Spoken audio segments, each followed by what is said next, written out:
পাঁচমেশালি সবজি দিয়ে শুটকির এমন মজার ভুনা আজ বানাবো, একবার খেলে বারবার খেতে মন চাইবে। পটল, মিষ্টি কুমড়া, করলা আর আলুর সাথে শুটকির অসাধারণ স্বাদ, গরম ভাতের সাথে জমজমাট। চলুন দেরি না করে দেখে নেই কিভাবে খুব সহজে তৈরি করবেন এই লোভনীয় পাঁচমেশালি সবজি দিয়ে শুটকি ভুনা। এখানে আমি করলা, আলু, মিষ্টি কুমড়া আর পটল লম্বালম্বিভাবে একটু বড় সাইজ করেই কেটে ধুয়ে পরিষ্কার করে নিয়েছি। এবার সরাসরি চলে আসলাম চুলায় একটা কড়াই বসিয়ে দিয়েছি। এতে আমি পর্যাপ্ত পরিমাণে সয়াবিন তেল দিয়ে দিলাম। তেলটা গরম হয়ে গিয়েছে। এবার এখানে দিয়ে দিচ্ছি 1/3 কাপ পরিমাণ পেঁয়াজ বাটা আর 1.5 টেবিল চামচ রসুন বাটা, কাঁচামরিচের পেস্ট দিয়ে দিয়েছি এখানে 5-6টি আর জিরা পেস্ট 1 চা চামচ পরিমাণ।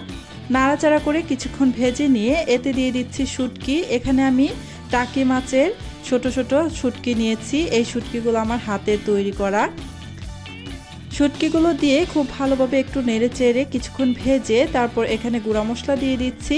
প্রথমেই হলুদের গুঁড়া 1 চা চামচ, মরিচের গুঁড়া 2 চা চামচ উঁচু করে ভর্তি করে দিয়েছি। তারপর 1 চা চামচ ধনিয়ার গুঁড়া, স্বাদ অনুযায়ী লবণ দিয়ে নাড়াচাড়া করে কিছুক্ষণ ভেজে নিচ্ছি।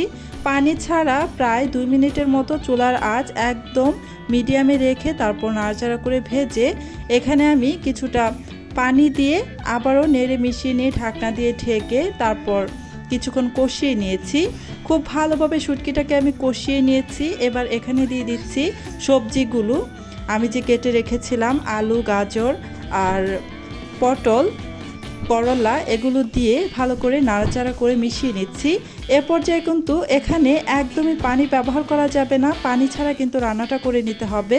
আমি ঢাকনা দিয়ে ঢেকে চুলার আঁচ মিডিয়ামে রেখে প্রায় 5 মিনিটের মতো বসিয়ে রেখেছিলাম। এতে করে সবজিগুলো কিন্তু অনেকটাই সফট হয়ে এসেছে। এই যে দেখে নিশ্চয়ই বুঝতেই পারছেন। একটু চেক করে নিচ্ছি, আলুটা কিন্তু প্রায় সিদ্ধই হয়ে গিয়েছে। আর একটু আমি চুলায় বসিয়ে রাখবো, এতে করে আরও সবজিগুলো সফট হয়ে যাবে।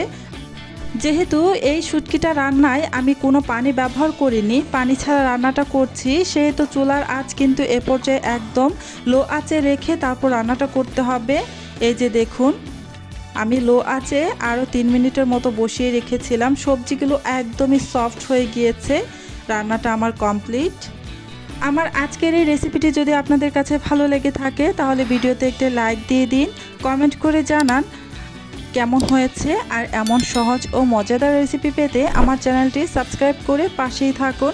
আজকের মতো এখানেই বিদায় নিচ্ছি। সবাই অনেক ভালো থাকবেন। আল্লাহ হাফেজ।